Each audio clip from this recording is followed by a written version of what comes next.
Yes, Reds, the final score, Liverpool 2, Monaco 3, which after being 2-0 up in the first half an hour, obviously I'm already getting cooked in the group chat by Flex and whatnot. So it is annoying, I'm not going to lie. Am I annoyed that we've lost that game 3-2? A little bit.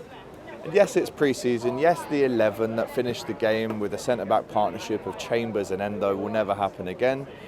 And I can't be frustrated at those 11 players because they're just not going to play against Newcastle. And the first half was positives. There were signs from the first 10 seconds, in fact, that Iriola's way is just get at them as soon as the whistle goes. And Kumas was in after 10 seconds. And we could have had 3 or 4 in the first half alone, to be honest. I think Wirtz maybe had a couple of chances that should have done a lot better with. So did Isak. We'll talk about Isak now. I think his goal, nice finish, tidy finish. We just need to see that at least 25 times this season, home and away, doing what he does, doing what he did for Newcastle. We need that Isak, and I think this season, yes, it's a transition year. We've got a new manager, a new style of play, but I do think we actually can't really afford to have another transition year when you've spent that much on Isak, Wirtz. Ekitike is obviously injured for ages now. But there were some real exciting signs in that first half, and I think when Liverpool really in their rhythm come October, November, December, hopefully, touch wood, and we see Szoboszlai in behind Wirtz, Isak, Rio, Victor, Munoz, who I thought was really exciting when he came on, Rio, Barcola potentially, Mbaye potentially, Gakpo still there. I do think there is a lot of firepower in that attack. Creatively as well, I think some nice link-up play between Isak and Wirtz, which I was excited about. The second goal, Wirtz, probably the easiest goal he'll ever score, 1 yard out. Nice to just give both of him and Isak a little bit of a confidence booster. I liked Ndukwe at the centre-back. I mean, what an amazing experience for him, standing next to Virgil van Dijk at the Kop end. He's going to learn a lot, hopefully, from him. I thought Frimpong was okay. Tsimikas had a shot that whistled past the post. He was okay. Gravenberch was good in the first half as well. He's got this weird technical ability to just hold someone off and not even touch the ball. He reads how far the ball is going to travel, and you just can't get near him. Once that arm comes across, he's one of the best at it in Europe, Ryan Gravenberch. Thought he was good. There's a few dodgy tackles flying in today. I think the ref probably could have pulled out a few cards, more than he did. But again, you know, we're 2 weeks away from Newcastle. The first half, super positive. But the second half, for me, can we take it that seriously, knowing that team is just nothing compared to what actual team is going to play at St James's Park in 2 weeks' time? And don't forget, Oliver Glasner comes to Anfield the week after that,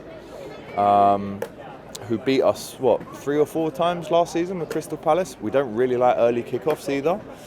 So that game is going to be a tough one. I'm not looking forward to that as much as the Newcastle game. But listen, these are the games that we live for. We've got to attack like we did in that first half today, and we should be okay. The changes that happened at half-time, great to see Harvey Elliott back. Got a massive round of applause when he came on. Saw Ekitike, Jacket walking around the pitch, which gave the fans a bit of a boost. Just in general, good to be back in Anfield. I think the last time we were here, we were saying goodbye to Mo Salah, to Robbo. It's just the start of a new era. Maybe we look back at this day in a year and go, well, look, Andoni Iriola's first ever game at Anfield was a loss. But sometimes these things happen. More minutes in the legs for these players, 60 odd minutes for Isak and those kind of guys. So look, we still need to see Leone, we still need to see Jacket. We can't be going into a season 2 weeks away from it with Chambers and Endo as the centre-backs, with all due respect. I think McConnell was okay, but a few dodgy tackles when he came on. I really enjoyed Kumas. I think, let me know in the comments, do you think we should actually send him out on loan? We can't really guarantee him much playing time. So we'll see what happens with Kumas, but definitely an exciting player. I think I counted 4 or 5 shots from him alone in the first half, so he's very direct and up for it. And outside of that, you know, it's such a... Mamadashvili, what do we think about him? Mario's just said in his fan cam that potentially we look for another goalkeeper in the last 2 weeks of the window. We'll see what happens. We'll see what happens with that one, because is he good enough to be the number 2 going into the season under Alisson? I'm not sure. I'll be honest with you. Maybe it's Freddie Woodman this season. Also, very, very controversially, Curtis Jones left out of the squad today. What does that tell you? Not even on the bench, Curtis. What does that mean? To me, it means he's going, ladies and gents. To me, it means he's going. That he's not even on the bench, he's not even in the squad. Bit of a worrying sign, but again, I think there's a chance that Liverpool go in for a midfielder just before the window finishes. I do think there's a potential for a midfielder to come into that. If you do look to move on Curtis Jones and get a nice fee, and if you do look on McAllister's future and think maybe there's some improvements to be made there, could you go and get an Adam Wharton? I do think every Liverpool fan needs to lock in for the next 2 weeks, touch wood, 3 weeks, and hopefully we see some massive signings coming through the door. Let me know as well what you think of Ronald Araújo coming in. Mixed couple of years for him in the last 2 seasons through on the pitch and off the pitch issues. But let's not forget, 3 years ago, Vinny Jr. was saying that that's the absolute best defender he's ever played against. He was captain of Barcelona. I think for him and his family, he was travelling to Liverpool today. Fresh start, new energy, plays alongside Virgil, see how he gets on. So listen, we lost 3-2, not the best, but we come back here next Sunday against Como. 2 games against them, 1 behind closed doors at midday, and then the 6 o'clock game here at Anfield next Sunday. Lost the game, some positives to take, some questions still to be answered in terms of personnel for that first game.